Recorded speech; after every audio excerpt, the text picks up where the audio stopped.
Assalamualaikum warahmatullahi wabarakatuh.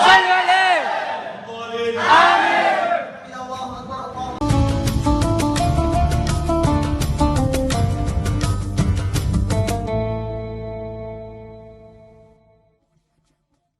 Bismillahirrahmanirrahim.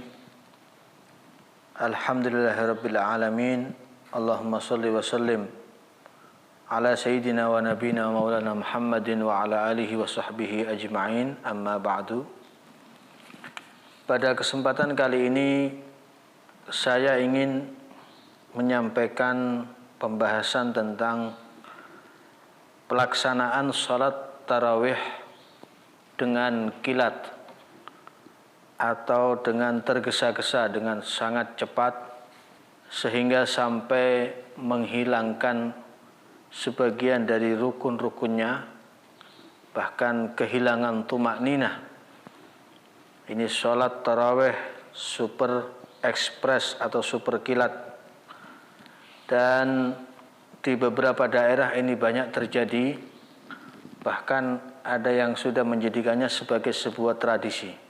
Perlu kami sampaikan di sini pertama dari kitab Is'afu Ahlil Iman Biwadhaifi Syahri Ramadan. Ini karya Syekh Hasan Muhammad Al-Masyad, guru dari Al-Allama Al-Muhaddits Sayyid Muhammad bin Alawi Al-Maliki Al-Hasani. Beliau berkata di sini, wa minal muhafazati 'ala salati wal iqamati laha husnul khusyu'i fiha wa husnul huduri lil qalbi wa tadabburul qiraati wa fahmu ma'aniha. Di antara menjaga salat dan mendirikan salat dengan benar adalah adanya rasa khusyuk dan menghadirkan hati di dalam salat itu, lalu merenungi bacaan-bacaannya dan memahami makna-maknanya. Kemudian wastisy'arul khudu'i wat tawadhu'i lillahi 'inda ar-ruku'i was sujud, dan merasakan rasa tunduk dan tawadhu, rendah diri kepada Allah ketika rukuk dan sujudnya.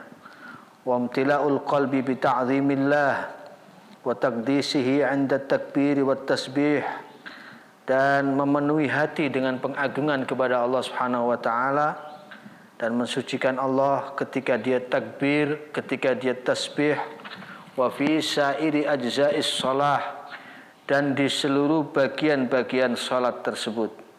Wa mujanabatul afkari wal khawatir dunyawiyah, dan menghindari pikiran-pikiran dan lintasan-lintasan hati tentang dunia, dan berpaling daripada itu semua yang bisa mengganggu kekhusyuan dalam salatnya. Wal yulahidil musalli hina salatil qiyam wat tarawih annahu yajibu ay yatajannaba ma yaf'aluhu ba'dul jahalah minal isra'i fis salati al mukhilli bi arkaniha. Dan orang yang salat seharusnya memperhatikan ketika dia salat tarawih, menghindari hal-hal yang dilakukan oleh ba'dul jahalah, kata beliau, sebagian orang-orang yang bodoh, yaitu yang tergesa-gesa dalam salatnya, hingga ketergesa-gesaannya itu bisa menghilangkan, merusak, mengurangi dari rukun-rukun salat tersebut. Wal isra'i fi qiraatil qur'ani war ruku'i was sujud fi sur'atin wa ikhtitafin wa nakrin kanakril ghurabi, dan juga tergesa-gesa dalam membaca Al-Qur'an, misalnya dalam membaca surat Al-Fatihah, membaca surat-suratnya, juga tergesa-gesa dalam rukuk dan sujudnya, bahkan diumpamakan seperti burung yang mematuk. Jadi salatnya begitu cepat, begitu tergesa-gesa. Fas-salatul lati 'ala hadzal wasfi fasidatul i'tibar. Salat yang demikian ini, kata beliau, adalah salat yang rusak. Yatarattabu 'ala fa'iliha al-wizru, yang mengerjakan salat dengan cara demikian akan bisa terkena dosa. Kenapa? Li'annaha faqadat arkanaha. Karena salat tersebut kehilangan rukun-rukunnya. Maka famithlu hadza la huwa shalla salatan tamatan bi khudu'in wa khusyu'in mustawfatin ma yalzamu laha wa la huwa taraka. Orang ini salat tapi salatnya tidak sempurna. Tidak ada rasa khudu' dan khusyuk walaupun dia tidak meninggalkan. Jadi dia salat enggak, meninggalkan juga tidak. Jadi salatnya tidak dianggap. Nah, ini persis dimasukkan oleh beliau dalam hadis Nabi SAW, rubba qa'imin laisa lahu min qiyamihi illa sahar. Berapa banyak orang yang salat tapi dia tidak mendapatkan apa-apa dari salatnya kecuali bangun untuk mengerjakan salat, tapi pahalanya nihil. Sama seperti orang yang berpuasa tapi kemudian melakukan maksiat yang merusak pahala puasa itu sehingga tidak mendapatkan apa-apa kecuali rasa lapar dan haus. Kemudian ada hadis yang diriwayatkan oleh Ibnu Khuzaimah dalam sahihnya dan Abu Ya'la, anna Rasulullah sallallahu alaihi wasallam ra'a rajulan la yutimmu ruku'ahu wa yanquru fi sujudihi wa huwa yusalli faqala law mata ala halihi hadhihi mata ala ghairi millati Muhammadin sallallahu alaihi wasallam. Wal iyadu billah. Bahwa Rasulullah sallallahu alaihi wasallam melihat orang yang salat tapi tergesa-gesa, rukuknya, sujudnya seperti burung atau seperti ayam yang mematuk. Maka Rasul kemudian sallallahu alaihi wasallam berkata, kalau orang ini mati dalam keadaan salatnya seperti ini, dia tidak taubat, maka dia mati di luar ajaran Nabi Muhammad SAW. Tidak diakui oleh Nabi SAW. Walaupun dia tetap dihukumi Islam. Na'udzubillahi min dzalik. Tsumma qala mathalul ladzi la yutimmu ruku'ahu wa yanquru fi sujudihi mathalul ja'i' ya'kulu tamra wat tamratain la yughniyani anhu syai'a. Perumpamaan orang yang tidak menyempurnakan rukuknya dan yang mematuk dalam sujudnya, tidak sempurna sujudnya dan rukuknya, seperti orang yang lapar memakan satu biji kurma atau 2 biji kurma yang sama sekali tidak bisa menghilangkan rasa laparnya. Kemudian kami bawakan juga keterangan dari Imam Syafi'i. Dijelaskan bahwa lafadznya Imam Syafi'i dalam kitabnya Al-Um. Beliau berkata, ara lil imami fi kulli halin ay yurattilat tasyahhuda wat tasbiha wal qira'ata.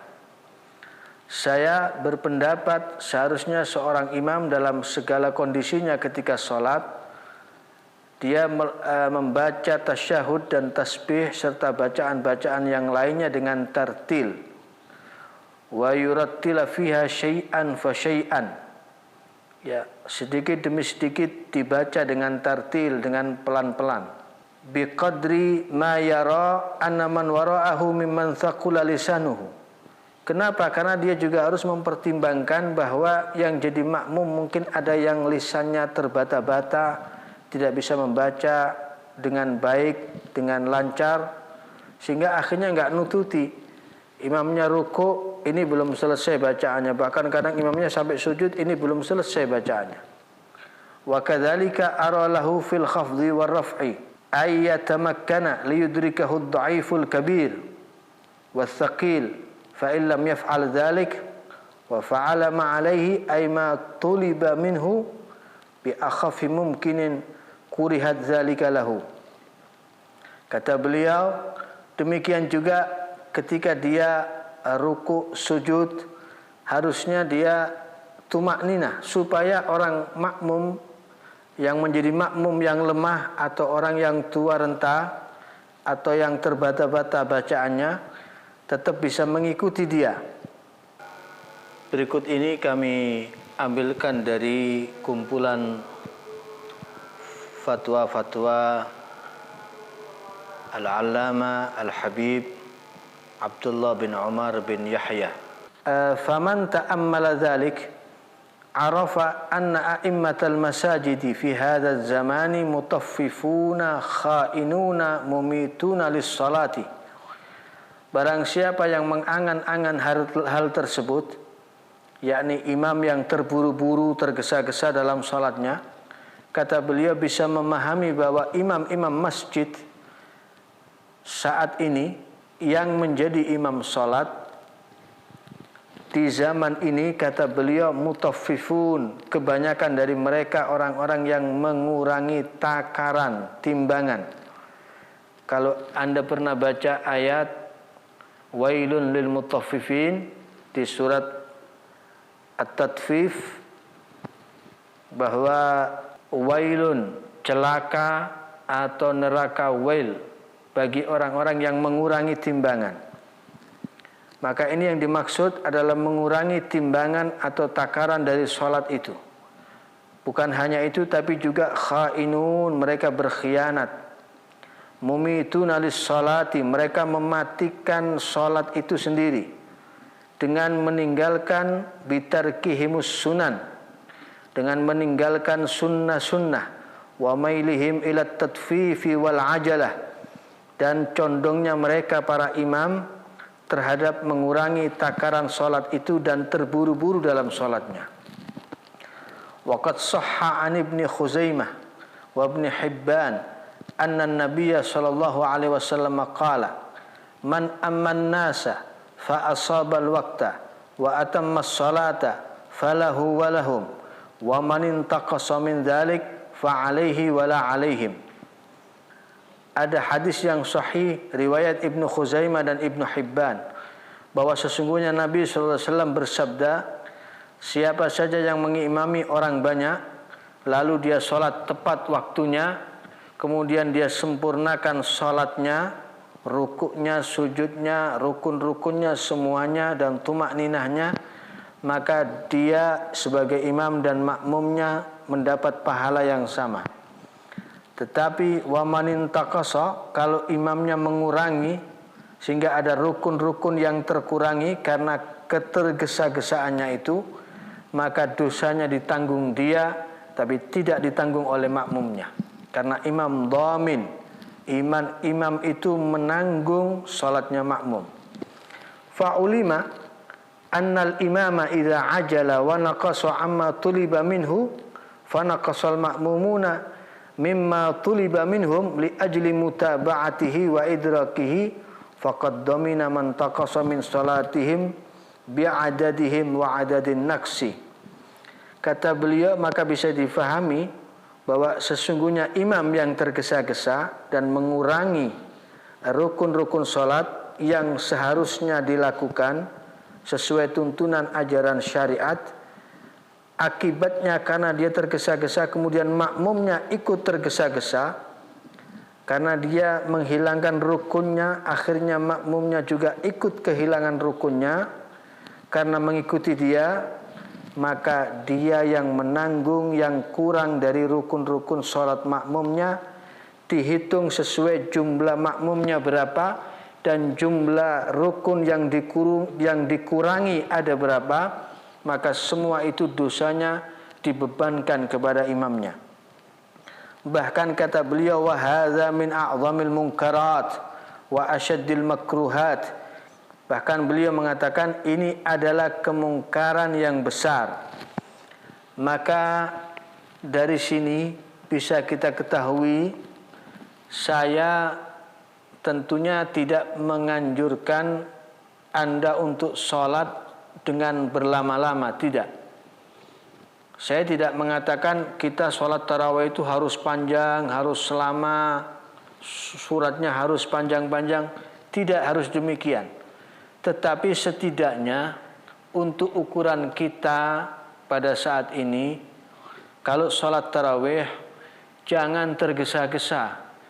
apalagi sampai Masya Allah kadang-kadang tumak ninanya tidak ada, rukunnya tidak ada, persis seperti ayam yang mematuk makanan, begitu tergesa-gesa.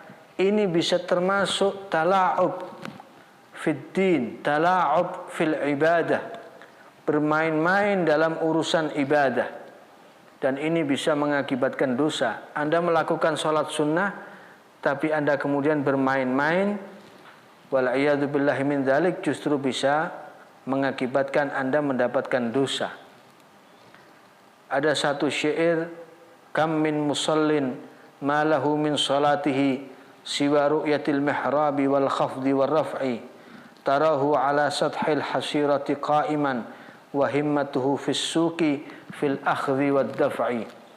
Berapa banyak Anda lihat orang yang sholat, tapi sholatnya dia tidak mendapatkan apa-apa kecuali melihat mihrab, dan kecuali hanya menunduk, mengangkat begitu saja, dan bahkan hatinya tidak hadir dalam sholatnya. Dia sholat tapi hatinya ada di pasar, hatinya ada di mall, hatinya ada di tempat-tempat lain. Wal'iyadu billahi min dzalik. Maka ketahuilah bahwa yang diterima dari sholat seseorang sesuai hadis-hadis Nabi SAW adalah sesuai kadar yang dia khusyuk, biqadri ma aqal. Yang dia khusyuk di mana? Kalau dia khusyuknya hanya 1/6, ya 1/6 itu yang diterima sholatnya. Kalau 1/10 berarti hanya 1/10 yang diterima sholatnya. Karena itu kami mengajak, ini bahaya kalau dibiarkan tradisi-tradisi yang terlalu tergesa-gesa seperti ini. Apalagi ini bulan Ramadan, hanya 1 bulan dari 11 bulan. Manfaatkan waktu ini sebaik mungkin. Sudah cukup 11 bulan kita lalai kepada Allah. 11 bulan kita mungkin banyak meninggalkan sholat-sholat sunnah, meninggalkan sholat-sholat rawatib. Ini kesempatan emas buat kita bulan Ramadan. Maka beribadahlah dengan sebaik mungkin. Dengan sebaik mungkin. Jangan sampai Anda justru merusak ibadah Anda dan menyia-nyiakan kesempatan emas yang Allah berikan kepada Anda di bulan Ramadan. Dan di penghujung dari penjelasan saya sampaikan hadis Nabi SAW. Hadis ini dikutip dalam kitab Sahih Bukhari. Ada 2 hadis yang sama. Man qama ramadhana imanan wahtisaban ghufira lahu ma taqaddama min dzambih. Barang siapa yang melakukan salat malam hari di bulan Ramadan karena didasari iman, ay tasdiqan bi wa'dillahi bis thawabi alaih, yakni mempercayai, mengimani janji Allah tentang pahala yang akan diberikan kepadanya. Kemudian wahtisaban, dan karena mencari pahala Allah Ta'ala, talaban lil ajri la liqasdin akhar, mencari pahala dari Allah Ta'ala bukan karena tujuan-tujuan yang lain, bukan karena riya dan seterusnya. Ghufira lahu ma taqaddama min dzambih, akan diampuni seluruh dosa-dosanya yang telah lalu. Imam Nawawi dalam Fathul Bari, beliau berpendapat bahwa yang dimaksud dalam hadis ini qiyam fi Ramadan adalah salat tarawih. Karena itu lakukan salat tarawih ini dengan sebaik mungkin supaya kita termasuk orang yang diampuni dosa-dosanya yang telah lalu. Dan terakhir sekali, ada orang yang seringkali kurang perhatian. Dia melakukan salat tarawih tapi meninggalkan salat rawatib. Padahal salat rawatib itu lebih muakkadah, sama-sama sunnah muakkadah, tapi kedudukan muakkadahnya salat rawatib sunnah ba'diyatal isya itu lebih kuat daripada salat tarawih. Jadi bagi Anda yang mau tarawih, silakan tarawih, tapi jangan tinggalkan sunnah ba'diyatil isya. Hanya 2 rakaat ringan, tapi pahalanya besar sekali. sayang kalau ini kita tinggalkan. Anda sholat tarawih, sementara ini yang lebih muakkadah Anda tinggalkan. Dan tentu saja selain rawatib, witir itu juga lebih kuat kedudukan sunnahnya, lebih muakkadah daripada sholat tarawih. Jadi jangan sampai ditinggalkan. Demikian.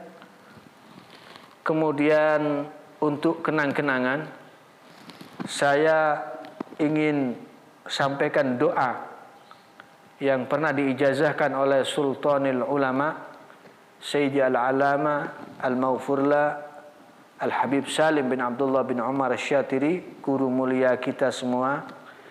Beliau pernah mengijazahkan sebuah doa yang kalau doa ini dibaca, insya Allah kita akan tergolong mendapatkan Lailatul Qadar. Doanya, Allahumma atli' alaina Lailatul Qadar al-azimatul qadr fil yaqadhati wal manam. Saya ulangi, Allahumma atli' alaina Lailatul Qadar al-azimatul qadr fil yaqadhati wal manam.